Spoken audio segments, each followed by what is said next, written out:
2019 BC, that is before COVID, have we changed? Not likely. We tend to forget all the wonderful things that God has done for us, and like the Hebrew people, we do not give thanks. We forget the fact that 2019 BC, before COVID, we had food on our tables. We could go for vacations to our cottages. There was no need to hoard toilet paper.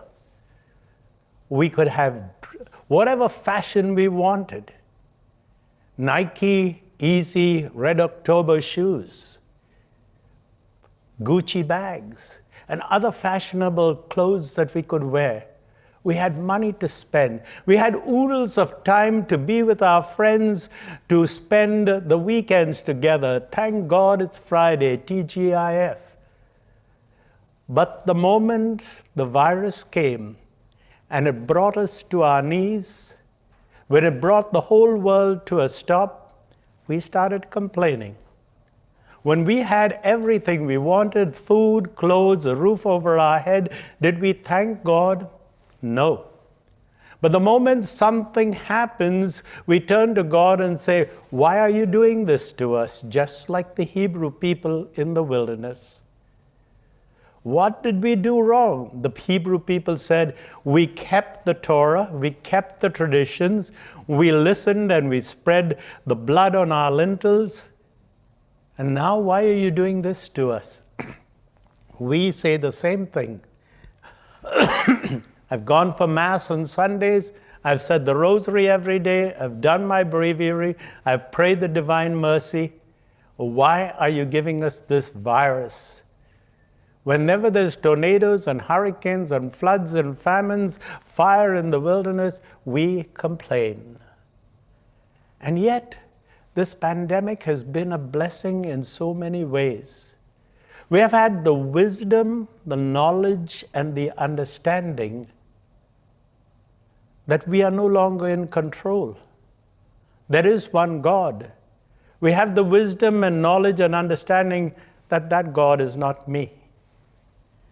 We had the wisdom, knowledge, and understanding to be humble, to realize that not only we are not in control, but there are people around us who are willing to help us, willing to be kind to us, willing to be easygoing with us.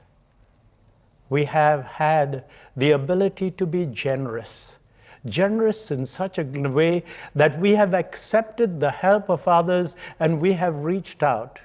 One of the most beautiful pictures I've seen very recently is there was a little child that needed help because it had a rare type of cancer.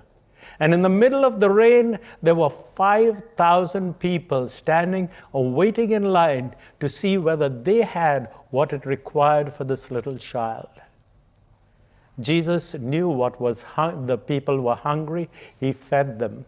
He knew how he had been hungry in the wilderness when he was challenged to change the stones into bread.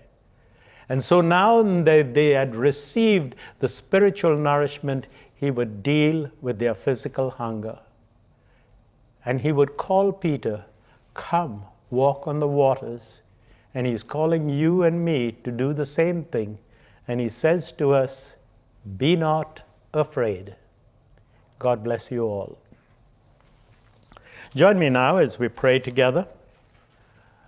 For all those in the daily televised Mass community who have asked to be included in our prayer intention book, especially for families, for peace in times of blessings and of difficulties, we pray to the Lord. Lord, hear our prayer. For a grateful heart to realize that we have received so much from God and not to lose faith when times become difficult, we pray to the Lord. Lord, hear our prayer. For generous hearts to help those who are in a worse off conditions than we are, to lead and to help them without being patronizing, we pray to the Lord. Lord, hear our prayer.